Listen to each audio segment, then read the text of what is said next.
Norvell Central joined. Oh, boy. Welcome, everybody, to SPEARATICS by Sideline Sports Network. Starting off with technical difficulties. We don't know what just happened. But we'll be talking about Florida State versus Syracuse. This is the pregame show. Got it? Think you went out on me again. Not sure what's happening, but I guess he'll be right back. Yeah, this Syracuse game is massive in terms of that. So very excited to see how Florida State kind of responds in this game. I think it's very important so far with that. So I just think it's a big key for Florida State going forward there as they kind of navigate through. I think James and Chip are supposed to be on a little bit later. So that's going to be super exciting to see their thoughts and opinions and everything on the game so far.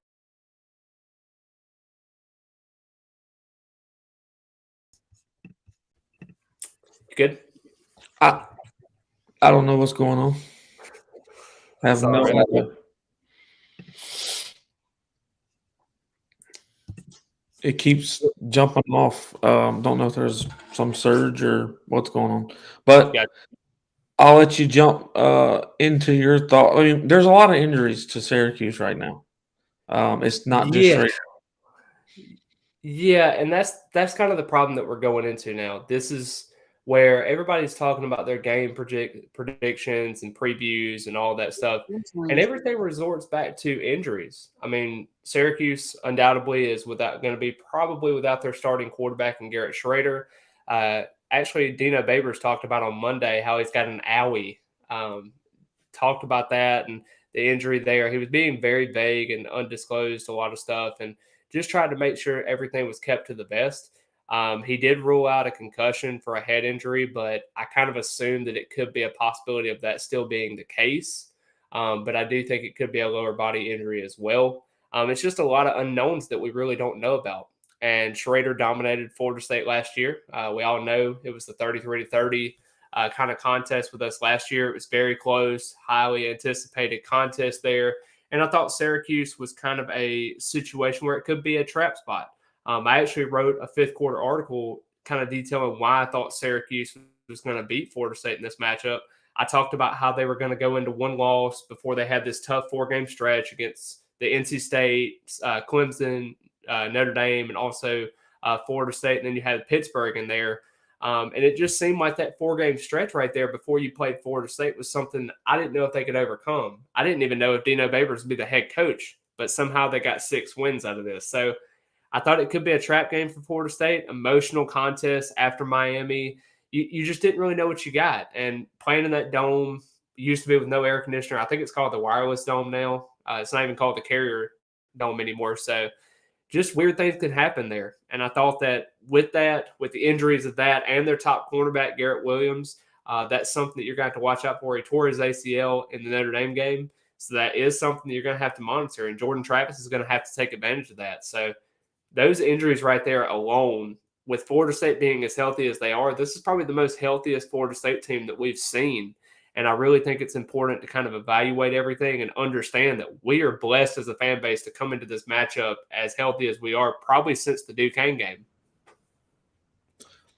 Yeah, I think, again, just like the Miami game and the Georgia Tech game, this is where the Florida State defense, due to inexperience, injuries are hurting Syracuse, there's no doubt. But when the quarterback is inexperienced, the defense has to be able to pin their ears back and put their foot on the throat of the offense.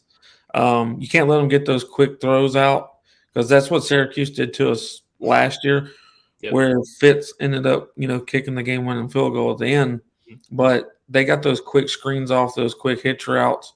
I mean, it was hitch route after hitch route.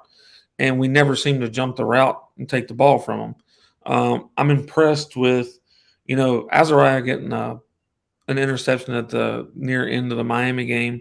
You had Greedy Vance also get one. I'm looking for the DBs for Florida State to step up in this game and create a couple of turnovers. I hope that's what happens. I think the linebacker play between Bethune and Kalen, we should be able to set the edge pretty well to where they can't use Tucker to just Yeah. bust on the outside on us. Because I don't know how many injuries they have to offensive line, but I know their depth's not great. So Yeah, that offensive line is not good. They've allowed 28 sacks, 113th in the FBS, and in the last 3 games during this 3-game losing streak, they've allowed 15 sacks and 26 tackles for loss. That screams Jared Verse and Fabian Lovett all day long. absolutely, and then with the upcoming of Pat Payton, and then we've got obviously Derek McClendon and no new name to the stature of sacks and Jared Verse. We should see them be able to create a lot of pressure off the edge, and like I said, set the edge. Um, their biggest game plan against us is going to have to be using Tucker on the outside. I mean, whether that's a toss or a pass or just a clear halfback dive, they're going to have to use their best player on the field at the time, and so it's going to be their. I think it'll be the Tucker show for Yeah, Syracuse. I do worry about that though, honestly, because I mean, last year you saw how explosive Garrett Schrader was against our defense. Our linebackers weren't really in key. You saw DJ Lundy get out of spots at times. You saw Amari Gainer miss a couple of tackles, Jamie Robinson, and you even saw Jermaine Johnson miss that huge tackle and led to a Garrett Schrader 40-yard touchdown. There were moments there where it seemed like Garrett Schrader was just doing everything. Now, he doesn't have top end speed, but he does get between the tackles very well. He's a bigger guy. I think that's kind of something that Florida State in this game, if he's not able to go, you're going against Del Rio Wilson, that is kind of that scrambling quarterback, but he doesn't have the best arm like a Schrader does. So it does bode well for Sean Tucker to kind of be limited in this game. And Sean Tucker has only had, I think, 133 yards in his last 3 games. It's nothing special. I mean, they've kind of limited that and basically stacked the box to where he isn't able to do that. And I think that's kind of coming out of the drop off at quarterback position. And what's real important for us, the Florida State offense to get off again. Like I said last week, we got to establish the run. We got to establish it like quick in the game, and I think we do. I think their average defensive lineman is like 260 pounds. So yeah, so their defensive end gear is actually 6'6", 233 pounds. Their defensive tackle, Darton, he's 5'11", 266 pounds. And then their Ochekwu, the defensive end, is 268 pounds. So he is their biggest defensive lineman in terms of that on the defensive end spot. He's more of that Dennis Briggs type of defensive end. So it's a very, very, very small defensive line, as you said before. yeah, I mean, I know that they've got a couple injuries to their DBs, but would you say that their DBs are the strength of their defense due to? I don't really. Now I know Jihad Carter. He's their kind of hybrid safety that they have. He's had an interception in the last 3 games they've had during this 3-game losing streak. He's been a guy that's been super aggressive, but the guys I look for are their linebackers. Mikael Jones, he's got 75 tackles on the year, and also Marlon Wax, who is another guy at linebacker who I really like as well. I think those 2 linebackers are very, very elite. So you're looking at those guys. They had 100+ tackles last season. Both of them did. And it's something that you really have to factor in. I actually made a post on this about my Instagram page talking about how many times Florida State ran counter against Miami. And you talked about how, they ran counter about 30 plays out of their 49 rushing attempts. They were able to kind of go east and west and horizontally spread the defense out. But in this 3-3-5 system, you can't really do that. You really have to, force it inside to that inside zone type of situation, more of a power running game because of that smaller defensive line and because you don't want those linebackers to get so aggressive on the outside edges. I think that's very important to kind of understand that because if you go east and west, Jones and Wax are going to absolutely, try to end you at that point. And with Miami's defense, they missed a lot of tackles. With these guys, they don't miss a lot of tackles. When they get their opportunities, they succeed in those opportunities. So if I had to pick a position group that I think Syracuse's defense really, really hedges on a lot is their 2 linebackers. I think that's really important. I think those guys really set the foundation for this defense. And in terms of just creating takeaways, something they didn't really do last season, they really made it a priority this year. Well, Coach Norvell had stated in his presser that we had Trayshawn Ward available in an emergency situation. Obviously, that situation never came playing against Miami. How limited do you think he is coming up against Syracuse? Do we think he plays like he used to, or do we ease him back in a 25, 30 snap kind of thing? I think he plays personally. I think he's one of the most patient backs that we have, one of the most talented backs that we have on the roster. I know that a lot of attention has gone to Trayshawn Ward, deservedly so. I think he is that type of back. But as we talked about before, these backs have different skill sets. So Toafili has a different skill set than Ward. Ward has a different skill set than Benson, and so forth and so on. I think that you have to utilize those guys and being able to have that three-headed monster, potentially five if you want to go that route. I think Florida State can really utilize Ward's skill frame, because even though inside zone runs may not be the best thing for Ward going forward there, I know you want more of a power back in that situation. But I think with Ward being so patient, he can allow those blocks to kind of finish in, get those power blocking schemes up, and then Ward's able to kind of take advantage to turn in a 5-yard gain to a 35-yard gain. Right. Well, Chip, welcome to the show. Obviously, you can hear what we're talking about. Do you feel like Florida State offensively or defensively needs to get off to the better start? Obviously, we want to see both of them do well, but how important is it offensively that we get the run established, or is it more so that the defense needs to establish 3 and outs quick? Well, like you said, both need to get off to a good start, but offense definitely. And to add what Taylor said, they are going to have to run inside in this game. They are going to have to establish a power run. It needs to be all three guys. You need to, get them with the screen game with Toafili.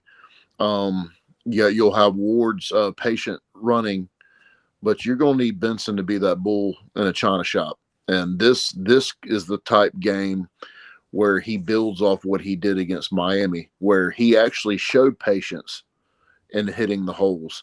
But we have to get our running game established to ease the pressure off J-Trav. Taylor, do you feel like J-Trav gets his legs moving a little bit more in this game, or is it necessary?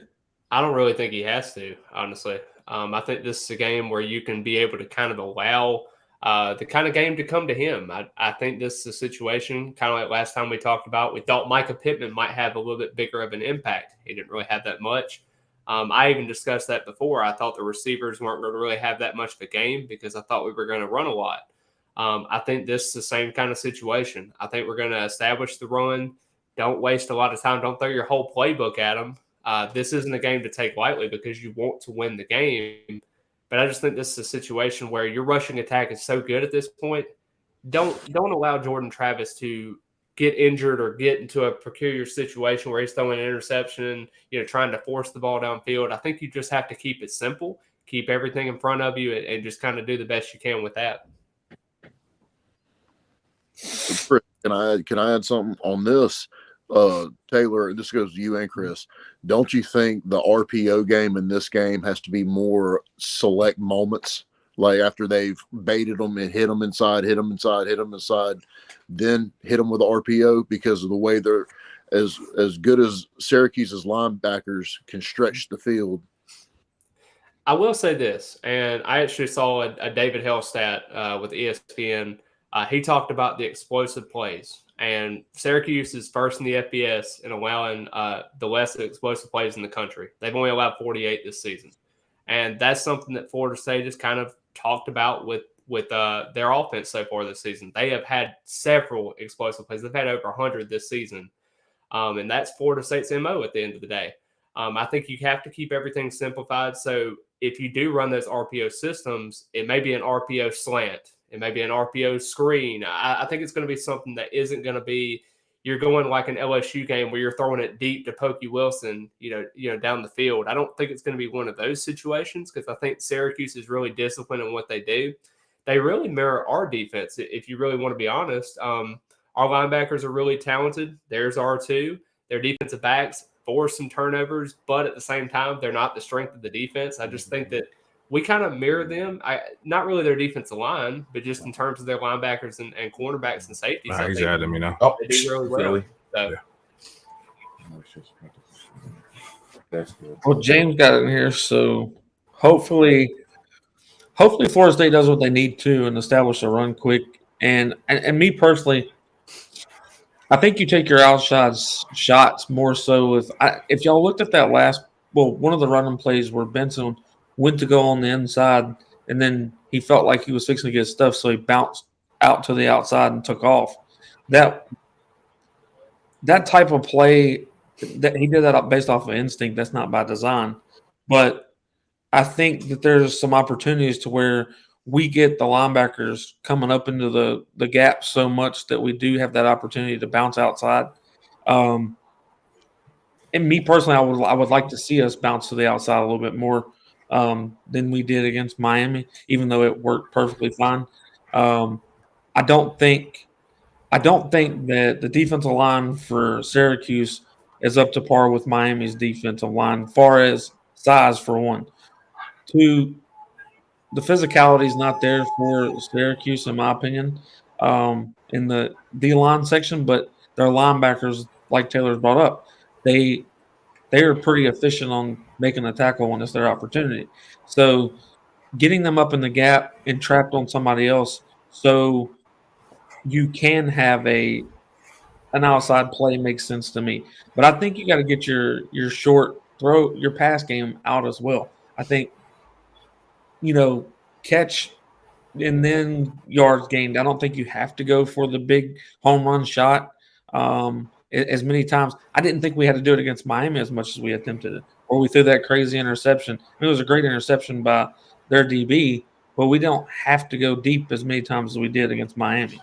And I know you're just trying to put the nail in the coffin and maybe the plays there, but in this game, they're not as bad, in my opinion, as Miami. They have scored a touchdown in the past 9 quarters.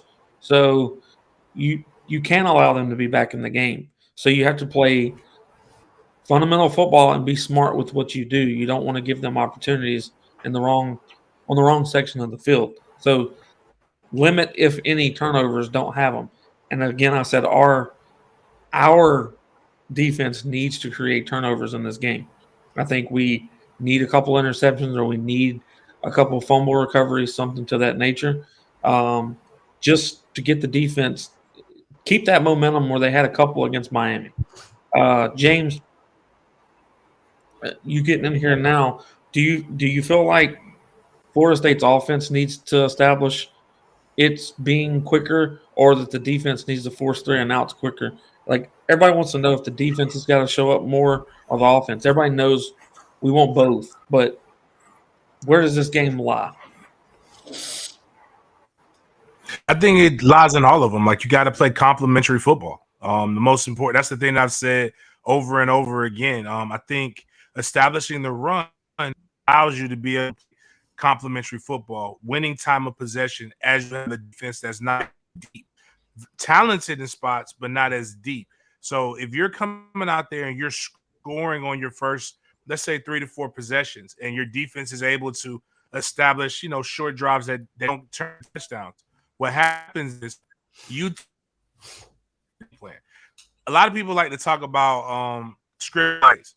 So you have your plays scripted, but the easiest way to get somebody out of their script is 2 quick scores and a 3 and out, and now you're down 14-0, and you're trying to figure out, okay, we got to get something to reestablish this game, and then not just getting them off a script, but getting them off of their game plan. They're going to want to be able to establish the run. They have a good running back, especially with their back, whether he plays or not, being banged up.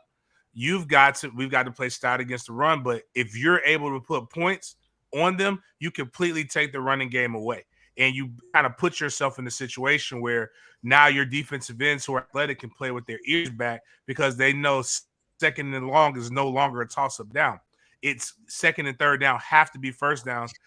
Have to be passes if they don't get any positive yardage on the first play. So I say it's all dependent upon what Mike Norvell does to keep Coach Fuller in a good situation. I think if we do that, you see us win this game relatively easily. But even though Syracuse, I do believe, is a tough opponent. Taylor, if you were to compare Syracuse to a team that we've played this year, any similarities to anybody we've played previous in this year? That's kind of a tough one. I mean, I would have to go with NC State in the second half type of situation. They run a similar defense with the 3-3-5. Their quarterback is, with Chambers, or I guess you could say with MJ Morris now. Linebackers with Drake Thomas pretty well. Defensive line, not great like their preseason hype said they were going to be. Offensive line's kind of struggled at times. So I would go with NC State to a point. I do think that NC State team is talented still. They're ranked, I think, number 15 or 16 in the new college football rankings. Shout out to Florida State for making the college football rankings for the first time in, what is it, 7 years? So very impressive to see there. But, yeah, I would definitely go with NC State in that regard.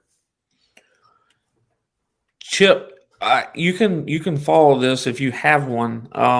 There have been quite a few people ask all four. And I know that everybody likes to get straight to the point in a lot of these podcasts or shows, but we're almost at that point, I would say, to where we can give score predictions. But before you jump to your score prediction, do you see it being a possibility for Florida State to win out the rest of the season as far as regular season goes?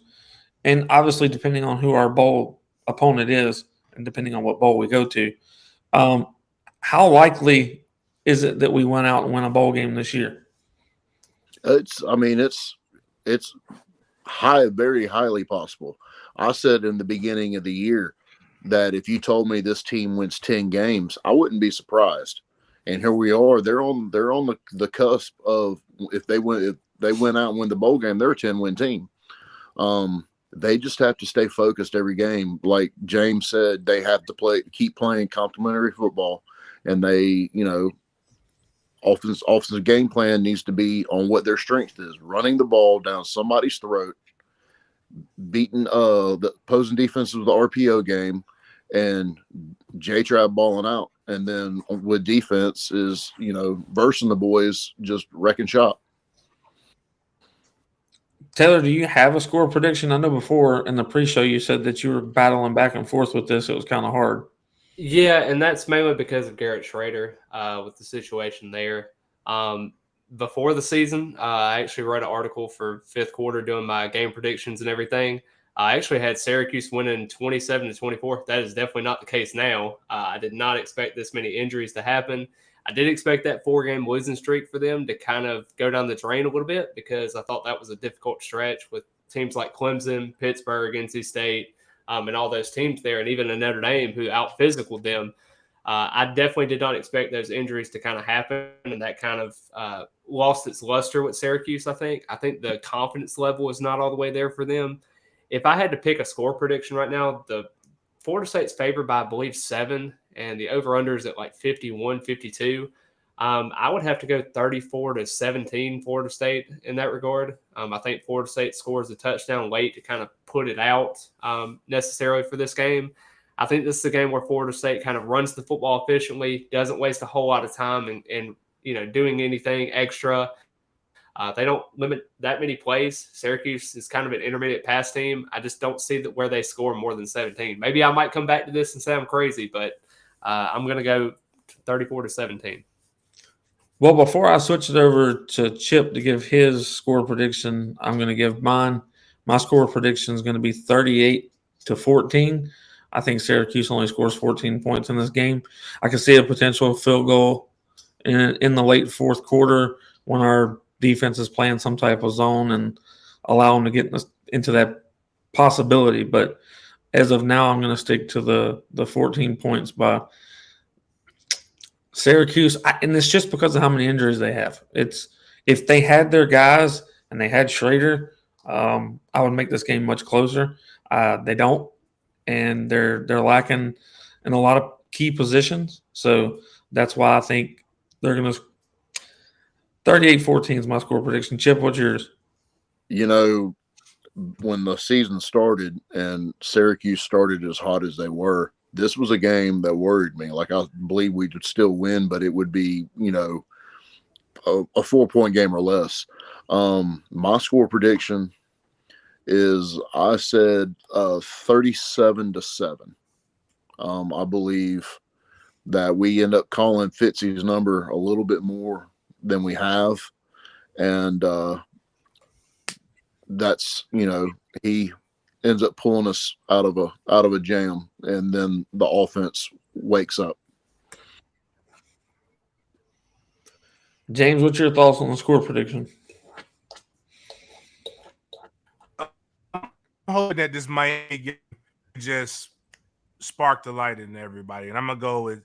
I think Syracuse is gonna get their points. I think they're gonna get about 17, but I'm gonna go 38-17. I think the defense actually gets a score. I believe that we with the top cornerbacks injured for the year, we exploit that. I think you've got too many weapons that you can actually be able to use.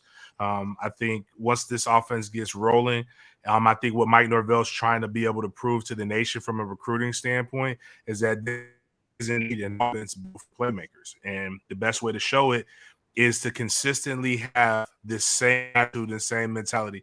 What you can't have is what we had against Boston College, where it was a thorough behind whooping, and then it went to, okay, it's just an okay behind whooping next week. What we have to do is, boom, beat Miami, come in, beat Syracuse team, and then obviously moving on to the Sisters of the Poor until you play your season finale. But I think we go out there, and after about 2.5 quarters, we are able to physically assert ourselves as the better team. Well, I will say this. At least you're not looking ahead to Florida in this situation. You're looking ahead to Louisiana Lafayette that just lost to Troy, 17-0 deficit, and ended up losing 23-17. They late in the third quarter, I might add. This is the Louisiana Lafayette team that seemed like they gave up, and they're playing with a backup quarterback. I just don't see a situation where Florida State looks at the Syracuse game, if they are able to dominate, and go to a situation and overlook a Louisiana Lafayette team without Napier and a lot of their key players that they have.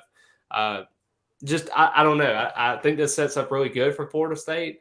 Maybe I'm way off, but I mean, that just seems like, as James talked about, this isn't a Louisiana Lafayette game you're playing in. You're looking at Florida. I just think this is a better situation for Florida State, and they get it done.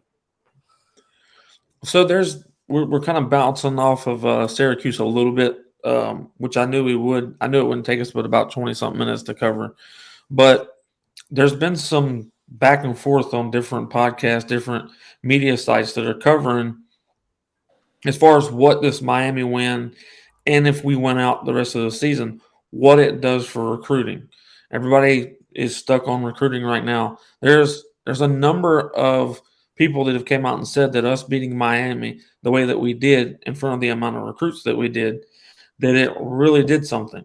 And I agree. I think that what we did to Miami in Doak South definitely made a point, but you have to finish. Like, I think that's the start of it. Now everybody's watching us. Their eyes are on us now that we put Miami in their place. But you can't go and play Syracuse soft. You can't go and, allow a Louisiana Lafayette team to compete with you. And look, I think Florida is a better team than their record indicates. I think that if you get own the money Anthony Richardson, he can become a huge problem. But if you get the Anthony Richardson that throws 2 or 3 picks and looks like he has no idea where to go with the ball, then it's just 2 different ball games depending on the quarterback play from Florida. But if we go and take care of business with Syracuse and we take care of Louisiana Lafayette, at that point you're 8-3. So you're set up to do well. You're set up for the rest of the season. But I think that's enough to catch the attention of the recruits, to catch the attention of what they could come and do at Florida State with the amount of players that I personally think are going to be leaving. I think that it sets up well for even some different flips to happen in the 2023 class. Obviously, for the 24 class, this does a lot. But I think even with the 23 class, you're starting to see certain athletes start following Ryan Bartow. They're starting to follow the Derek Ray guy. they're starting to follow Alex Atkins, and they're not offensive linemen. So they're following Alex Atkins because of an offensive coordinator position. There's a lot of people starting to switch gears, and they're starting to look at this Florida State team and take them serious. So what my question is after the Miami game and hearing a little bit of what the recruits said, or hearing that recruits were doing the chop in the stands at the Miami game, do you think that this did more for recruiting than you may initially have thought? We can start with Taylor on this one, and then James, and then Chip. I'll be very transparent. I don't criticize a lot, but this staff doesn't close very well, and it's very well documented. We saw last recruiting cycle what happened, and I think a lot of these Florida State staff in general were kind of licking their chops to kind of get back into the 23 class and start getting momentum going there. You started out 4-0. You started really hot. You really didn't get any traction on the trail. You had a lot of kids that were interested in what you were doing, but it just didn't translate to commits. You're seeing Rod Kearney go to Florida, different reason, but still the same principle. You're 18th in the country. You've been around that 12 to 18 to 20 mark throughout the Mike Norvell tenure. And the biggest knockoff has been, okay, you're a great recruiter. You're great at being able to develop relationships, but can you close the deal? And we've seen it multiple times with the guys, such as Marvin Jones Jr. and other guys like that. Can we be able to finish? Now we have guys like Reuben Bain on the board from South Florida, Damari Brown. We got kids that are there and that are very interested in what Florida State does. It's great to finish 9-3 and to finish everything, but at the end of the day, you have to be able to close, and that's going to be the biggest thing. And it's great to finish 9-3. It's great to win both your rivals. It's great to be competitive in what you do, but how will we finish? And I think that's a really big key for what we do. I think Florida State's in a good position to land some of these prospects that we have, but I just don't know if it's enough to garner enough attention. Maybe you might make changes, maybe you don't. I don't really know how you fix it or how you throw stuff at the problem. But a lot of the support staff that we have on there, I think it comes down to organization. I think Florida State's a very organized recruiting database and type of franchise that we have now, with Mike Norvell being the CEO type of deal. I just don't know if we have enough momentum to get over the hump, because you're seeing programs like Miami throwing money at the problem and seeing if it sticks. There's just a lot of different factors that go into it, and now you're kind of seeing it. Now, Mike Norvell's talked about it before. He wants to get those guys that want to be committed to the program, and as long as those guys are committed to the program and they're doing well, I think basically this staff does better on the transfer portal side of things. I think they do a really good job in selling what the vision is, but not necessarily in the recruiting trail. And I hope that changes this cycle, but that's kind of my thoughts going forward there.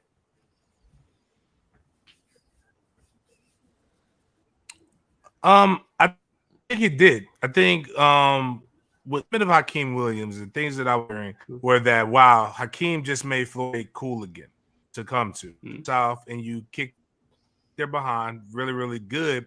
Don't necessarily flip the guys to you, but you make the guys wonder about their commitment into the U. And if you could do the exact same thing at the end of the month with making guys worry about their commitment to the University of Florida. And what you do is you make it a little bit shaky, so where you don't make them stronger. As you heard, there's rumblings of the best University recruiting class at quarterback flipping to a rival.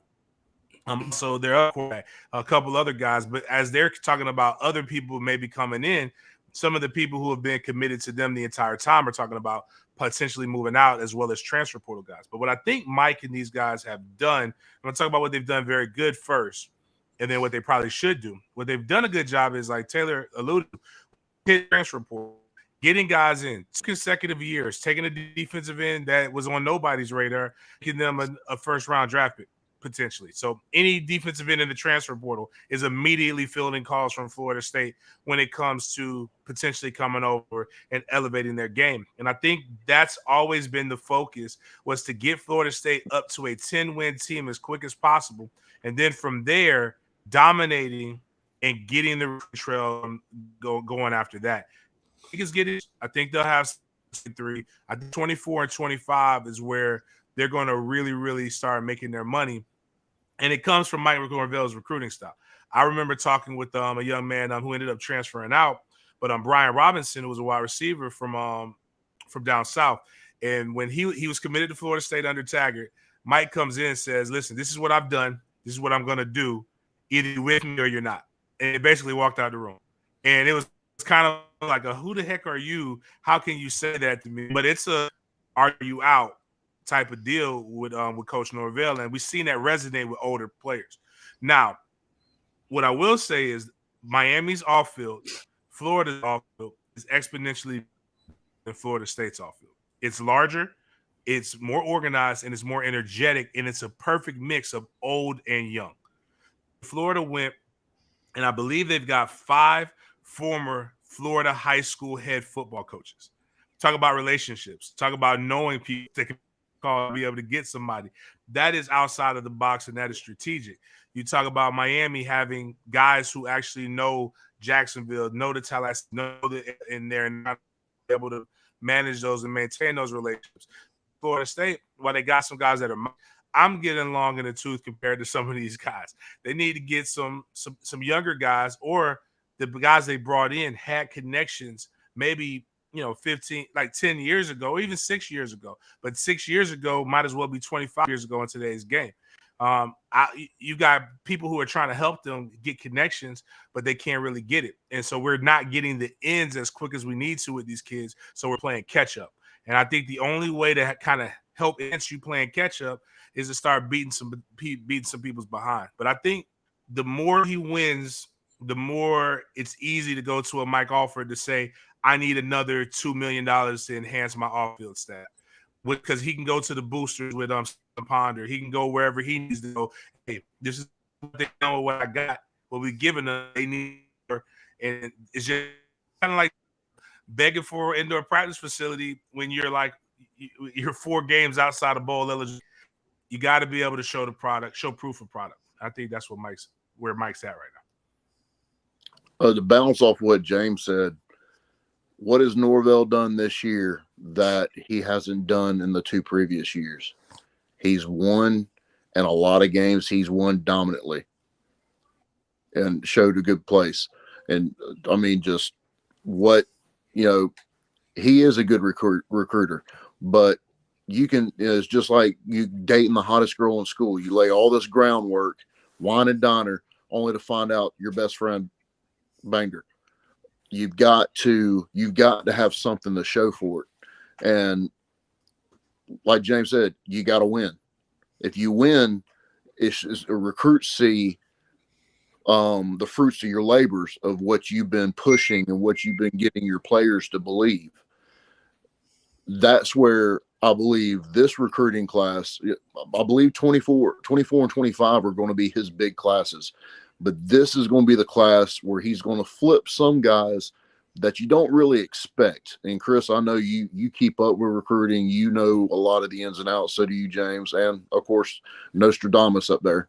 But the wins that he gets this year, you beat Miami dominantly. Now we went out. You beat Florida dominantly. You're going to pull recruits that were maybe riding the fence with Florida. Florida State's got to get back to where they are the top dog in the state of Florida. And like James said, you win, you show the fruits of your labor, you have something to give recruits. Listen, you come here, you're gonna be a top dog in the state. You're gonna be a top dog in the nation. You will go places if you come to Tallahassee. Here are my thoughts real quick.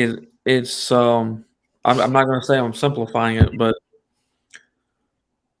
what Mike Norvell and the staff can say is they went and played an LSU team that if you took roster versus roster as far as what star rankings they were, and they beat an LSU team which they should have beat 31-17, you were able to outcoach and outperform them in every facet of the game. You go and play a Miami team that is second only to Clemson in the ACC as far as talent on the roster. So you've got a bunch of 4 stars and a couple of 5 stars on the roster for Miami. and you were able to blow them out 45-3. If you go do the same thing to Florida, if you go and compare roster for roster, all three of those teams have better star rankings than you do. But you were able to, as a staff, coach your guys up in your scheme, where you were able to coach them up better to come out and outperform these 4 and 5 star guys. Or maybe these guys are selfish in the matter of they want more playing time. They should have gotten this, whatever. But you got your guys to play as one team.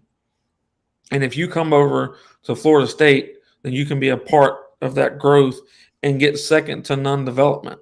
Because right now, what Miami and if we beat Florida and LSU, which I know Brian Kelly's on the move to doing things, he's top 10 now. But what you can say is that those at that time that you are a better developing staff than any staff that you played against. Therefore, do you guys want to go and be a 4 and 5 star at Miami and win 3 games a year? Or do you want to come to Florida State and end up in the league because of the development that you'll get from us? Now, I think that we do have to make we need some off the field hires to happen to get the relationship started. James and Taylor and myself have talked about this numerous of times. Like, we need some of those guys. I think they started well off when they hired Corey Fuller. That's the start. That's the key component, in my opinion, of who you needed to start with. Then you also got to look at Randy Shannon, who has decent ties in South Florida. I think this year what people are waiting on is to see what can this staff do as one staff. What can they do together with what talent they got? Now, obviously, we brought over some transfer guys that were obviously a need. We have wide receivers that we obviously needed. But go look and see what they were ranked. We got completely ridiculed for going and getting Trey Benson because he was supposed to be a one-leg pony. Well, right now, I think he's second in the ACC for total rushing yards or all-purpose yards, whatever. It doesn't matter. The fact is he's got a kid with one leg out running people with 2. Then you've got Trayshawn Ward that was here before Norvell, but he was a walk-on. Then you bring in Micah Pittman, who could not be used at Oregon almost at all. Then you've got Johnny Wilson, who said, why are we bringing a guy in that can't catch? He's got stones for hands. I think that this coaching staff is just grasping at straws. Hopefully they get 1 out of the 7 or 8 that they bring in. But the fact of the matter is now Johnny Wilson's got some of the strongest hands in the college football league. Trey Benson's one of the best running backs in college football. And Micah Pittman is probably one of the dirtiest players that there is while still being clean. But look at the way he has set them up to succeed. They were always that player. They just weren't used correctly. They weren't utilized in the way that they were supposed to be. And then Norvell, if it comes to a running back, it's really simple. Look how many I have in the NFL today versus how many has Mario Cristobal got. How many does Billy Napier got? I've got double than they've got together. That would be my sales pitch to them, because you're being able to develop players a hell of a lot better than what Miami's shown, whether it's Manny Diaz or Mario Cristobal, because all you got to do is go back. If this is a game versus Norvell and Mario Cristobal, we're doing what Mike Norvell is doing with the players Mario Cristobal had better than he could. Hell, Dan Lanning and our guy Kenny Dillingham is doing better with the Oregon team that Cristobal left behind than what Mario could do himself. So if this is really a competition on what coach can get you there quicker or better, or you be a better player, there's no competition. It's proof right here that Norvell is able to get guys developed better and put them into situations to where they are going to succeed, versus Mario Cristobal. If you can't succeed on your own with what I give you, then we'll pull you and put you on the bench, because that's what he did with Trey Benson. That's what he did with Micah Pittman. That's what the team in Arizona did with Johnny Wilson. If we're not going to work on you guys getting better, y'all got to figure that out on your own. No, what Norvell and this staff did was we're going to work on your weakness, fix it, and we're going to set you up to succeed. And you're watching it happen before your eyes. And then if there is a recruit or a recruiting analyst out there or ESPN and their mama, whoever it is, they're sitting there saying, well, Mario Cristobal's a recruiting king, blah, blah, blah. I mean, this is so simple to me to sit down and chalk out with. These athletes aren't stupid. Like they have to see this work across the board and go, well, all I know is Jermaine Johnson came over here. He was a JUCO player. Yes, he was at Georgia, but even Georgia didn't utilize him correctly. He comes to Florida State and he's a first-round pick. Jared Verse comes from wherever the school is called. And, yeah, he had a good game against Syracuse, which we're about to play again at his old school. But now look how much Jared Verse has developed. Look how much better he is after being on the line with Odell Hagens. Look how he's not just a bully on the line. He's using his hands. It's his second move or it's his third move. He's doing roll-ins. He's doing things that he did not do or learn where he came from. He was probably the smartest football mind on the field, including his coaches, where he came from. But he got here with a staff that can coach and can develop players and damn sure can set you up to succeed, especially on offense, because he says that this is a offense built for playmakers. Well, he's obviously putting playmakers in that other people couldn't. They couldn't use them, so we are. Transfer guys are supposed to – we said this ourselves. They're in the transfer portal for a reason. They're obviously not that good, blah, blah, blah, blah, blah. Well, obviously, there's a lot of diamonds in the rough because Norvell, what he's been able to do with the transfer portal alone, I mean, Jesus. There's nothing to compare it to.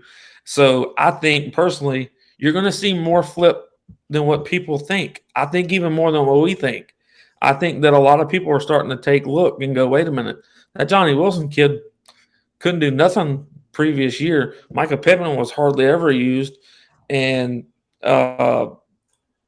Trey Benson wasn't used before he had two good legs, and they didn't utilize him correctly before he was hurt. Then after he was hurt, and now he's a one-legged guy, and he's not going to run again. So I'm re-pushing this for recruits to notice. And people freaked out today or yesterday, whatever day it was, when Sam McCall posted a picture of him and the what's his name?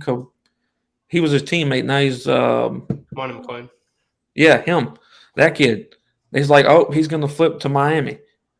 If Sam McCall decides to flip to Miami, I don't know what to tell people. Like, it's not about going to the NFL, and it's not about winning games if it's at that point, because it doesn't make any sense. You're going to leave a team that's in the situation that they're in, where you're on the uprising to being a possible top 15 team again in the nation, and you're going to jump ship to a team that can't win 3 games against way lesser opponents.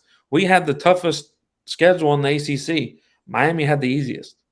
What's the excuse? You have 4- and 5-star players on your roster and you can't win. We have 3-star and no-star players on our team, and here we are at 6-7 wins. They're right there. So I just don't see the comparison where all these beat writers and all these people are talking about, well, just wait till Mario gets his people in. Wait till Mario does this. So what you're telling me is Mario can't develop players that he has. He can only do it with the guys that he handpicks. He had that at Oregon. He couldn't do shit with them there. So I don't see the comparison. The next question that was asked, and this was for Taylor, if we do retain Jordan Travis, he does come back for next year, do we still try to get a quarterback in the portal, or do we stick with the same 3 guys that are behind him, 4 guys behind him, whatever it is? Yeah, we do get a portal quarterback either way. So most definitely we get a quarterback. But I think even if he does, you still get one, because really, if you really think about it, yes, Duffy is a very, very talented player. I get he is the Mike Norvell blueprint of what you want in a quarterback. He wants to develop him. He wants to blossom him into a quarterback that he wants to be successful.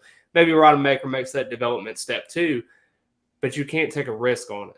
You can't take that much of a drop off and lose everything that you've set yourself up for in this moment just to go back down to a 7-5, 6-6 type of season without a quarterback. So I think there's a situation where you bring that competition in, whether it be a Luke Altmaier, whether it be another quarterback as well, just to have more competition in that room. I think competition makes you the best type of team that you can be, and I think that's the best way Florida State's got to go about it. And this question was for James. James, if we retain who is it? So if we retain Kalen DeLoach, a lot of people are worried about Kalen leaving after this year because of the type of season he's had. I don't personally feel that Kalen's going anywhere. But if we retain Kalen DeLoach, is Florida State as a whole for linebackers, are we in trouble, or do we have some decent linebackers that are coming up?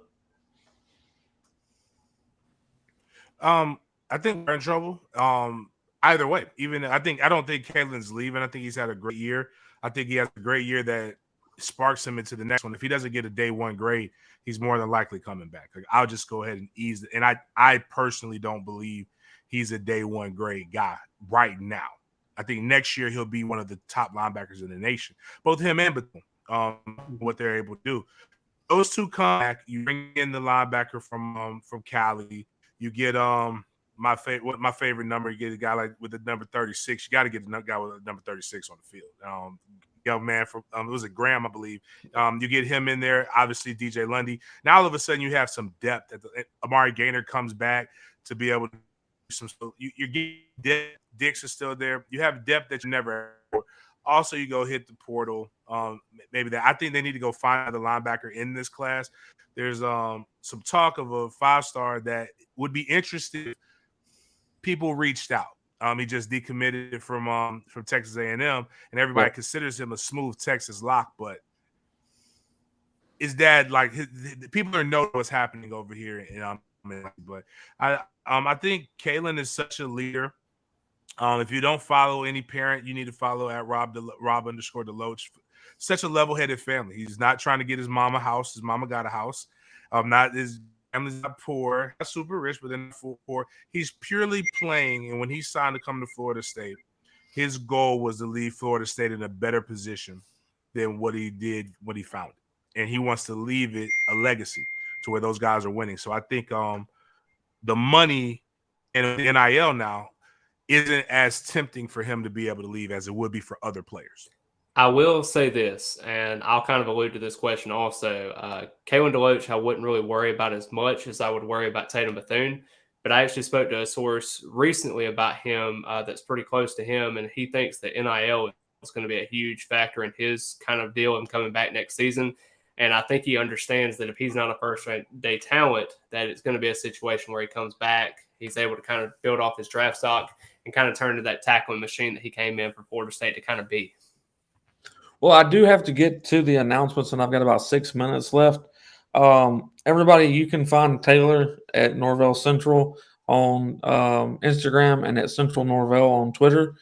And you can find Chip at Unconquered 850 on Facebook. You can also find him at Chip Westerly 9 on Twitter or Instagram. You can find Big Game James _36 at any and everywhere. You can find him as James Anthony Coleman on Facebook, but you're probably already following James on Facebook if you know who he is. We have a huge tailgate coming up, which James posted on Twitter earlier today. We are matching with the Roll Up Network, which it's a big deal. This one will probably be bigger than the LSU game, which so far to date, LSU is the largest tailgate that James has had. Which was a pretty damn big one. But we think that this one will end up being bigger if we have the people show up that I personally think are going to show up. And just based off of the people that have wrote me so far, this one will be bigger. It'd be cool. We'll talk about it more as we get closer to the Florida game because y'all will forget if I talk about it now. But it is a big deal. Silk from UF from the Roll Up Network is coming. CJ, I'm pretty sure most of y'all follow CJ. If not, check our page out. He's also sharing the tailgate graphic that we've got going up.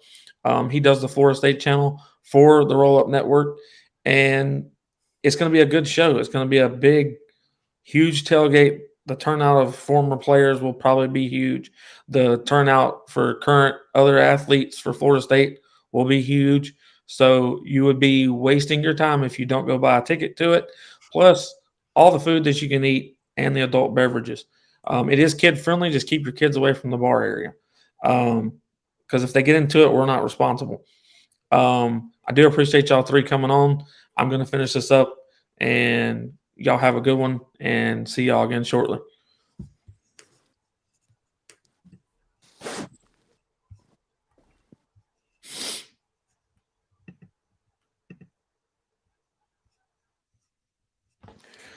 Well, everybody, we had a pretty interesting show. We did cover, obviously, a lot of the Syracuse and Florida State matchup that's going to happen in New York at Syracuse's Dome. A lot of people were worried about this tropical storm / hurricane that just hit the east coast of Florida pretty hard. It hit us pretty decently hard as well. But because they're playing in a dome, I don't see there being any issues for the Florida State Syracuse game. I think the game's on as scheduled. There'll be rain from it, but it's no longer a hurricane once it's been on landfall this long. It's weakened tremendously. So there's nothing to worry about. I don't want to say nothing, but it's very limited worry that goes into this. And I think Florida State goes into Syracuse and takes care of business, which we talked about on the podcast. I don't know why all of y'all love to tell me that you love me. I appreciate it, and I think it's amazing. Like I've told you before, and I'll continue saying it as much as you say it to me. Loving each and every one of you as well. I appreciate all the support. My kids absolutely love watching the show. If y'all only knew, like everybody thinks I have such a huge production group as far as the graphics and stuff that we put out. It's just me and my wife. My wife does a fantastic job on every bit of it. She's the organized one, not me. Y'all do need to make sure that you check out my shirts. That also, remember, 20% of each sale goes to help FSU athletes for FSU NIL. You can check on Instagram. You can check on Facebook or Twitter. There's a link to the T-shirts. The reason you're going to see the price increase just a little bit is because 20% of each sale goes into FSU NIL, which y'all know that through Micanopy, that's how they get it. That's where I'm a player relations director at. So make sure that you do realize that when you're buying those shirts that you're giving to Florida State athletes, you're not just feeding any in particular person like myself's pockets. You are not. You are helping a huge cause. I appreciate everything that everybody's doing and how much support that I get. Guys, I love Facebook to death. I think the Facebook group is amazing. Just know this, that if you watch my show on Facebook, it helps me almost none. If you could click over to YouTube, or you could go to Boxcast, or you could just listen to the podcast on anywhere you get your podcast, that helps me so much more just by getting your listens. For how many views or listens I get is how money has occurred toward the SPEARATICS podcast. If you are watching it on Facebook, unfortunately, Facebook doesn't have any way for us to make any type of money off of that. I hate asking for money. I don't like people to give me money. I want you to get what you're paying for, and that's by me merely asking you to go to YouTube or merely asking you to go to SPEARATICS or to the podcast and listen to it, because I do get paid for listens because of advertisements that are on there. And there's only one. So it's not a huge deal. It's just that it helps sustain the page. I want to continue to do what I do and then more. So therefore, I'm asking for fans to support me in the way that at least I make some type of money off of it, so that I can put it back into SPEARATICS and make it bigger and better for all of the fans that already love it. With that said, y'all watch me no matter what. Watch the show no matter what. I'm just asking you to do it in a different way every once in a while if you can, because it helps so much. This is Chris with SPEARATICS. Love each and every one of y'all. Go Noles. Y'all have a good night, and everybody stay safe. Don't do anything that you don't have to. You got a family to go home to. Make sure that you're safe driving out there, because everybody else is the ones that would cause the accident, not yourself. So be safe. Y'all be Noles, and just